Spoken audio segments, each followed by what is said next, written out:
Hey guys, so I was just scrolling through my Facebook feed and I noticed a really cute toy that somebody posted on Jessica's Attic's little Facebook group there.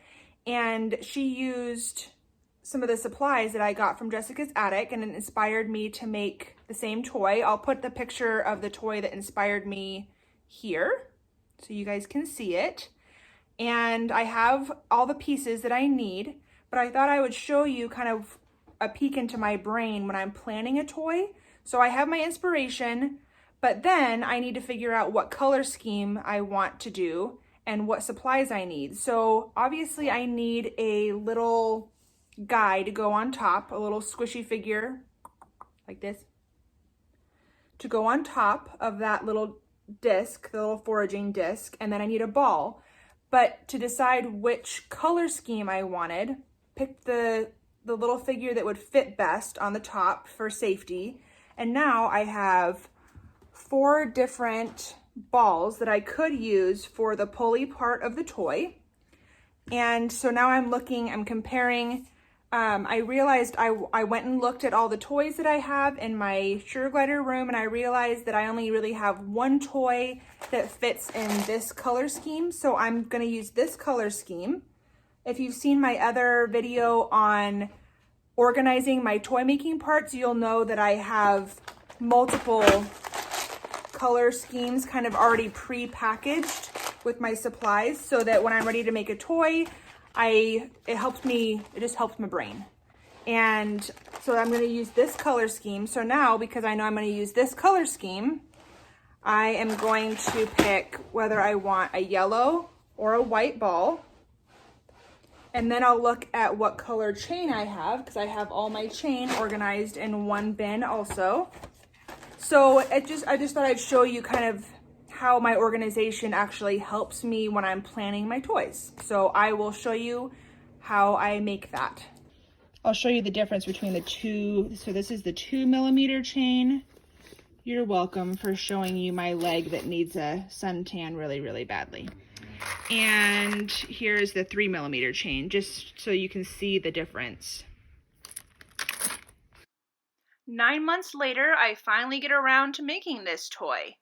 So here's my little squishy guy, and I took my 3mm chain. I ended up using black chain for this, as you can see, shoved it up through the bottom, and then I drilled a hole with my Dremel through the top of the little guy's head, and then I used some tweezers to pull the chain up through. This is a little tricky. This is the hardest part of making this toy. I used some tweezers like you can see, but it took me quite a while to get a good handle on the chain and then get it to pull through. So that is a little bit difficult, but I did end up managing to do it, believe it or not. Look at his poor little face getting squished. Just me having a sigh of frustration, and then I go back at it. So I finally get it to go through there, and then I pull it through with the tweezers. This is a weight-bearing part of the toy, so you absolutely want to use the larger chain, not the 2mm smaller chain.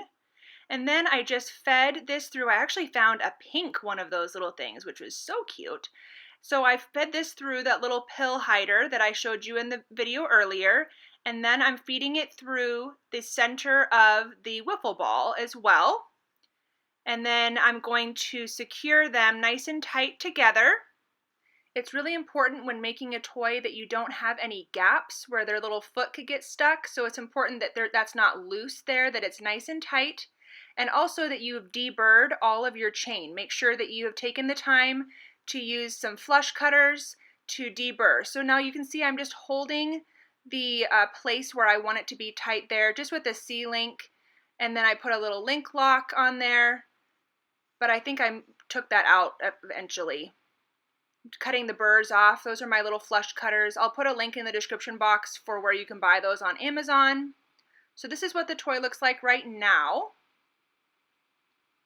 with all that extra chain at the bottom. Okay, there we go. So you can see I cut off that extra length of chain, and I kept that C-link in the bottom there with a link lock. I've already deburred all of these mini links and charms with my flush cutters.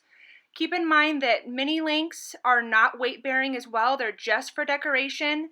And you also need to make sure that you have cut off any of the little pokey things that could irritate your glider's foot. If you leave pokey things on there and then they jump and grab onto the charm or the mini link, it could actually cut their foot and lead to infection. They could overgroom it and actually lead to amputation. So the deburring thing is really, really important. Now, I cut 3 lengths of the 3mm chain and I hung it from that bottom C-link that you saw there. And then I added a bunch of charms and then these little foraging cups at the bottom. You can find all of these supplies at Jessica's Attic. Then I added the 2mm chain and pulleys. You secure the bracelets on there with zip ties, and that is it. Here is the finished toy, guys. I love how it turned out. I love all the foraging options, the variety, the noise that it makes when the foraging cylinders there just kind of clang together, all the pulleys. I love multi-purpose toys. This is a great toy, not super complicated, not super expensive. Highly recommend you making this for yourself or some variation. I hope you enjoy, and I will see you soon for another episode of Sugar Glider Diaries. Thanks for watching, you guys. Bye-bye.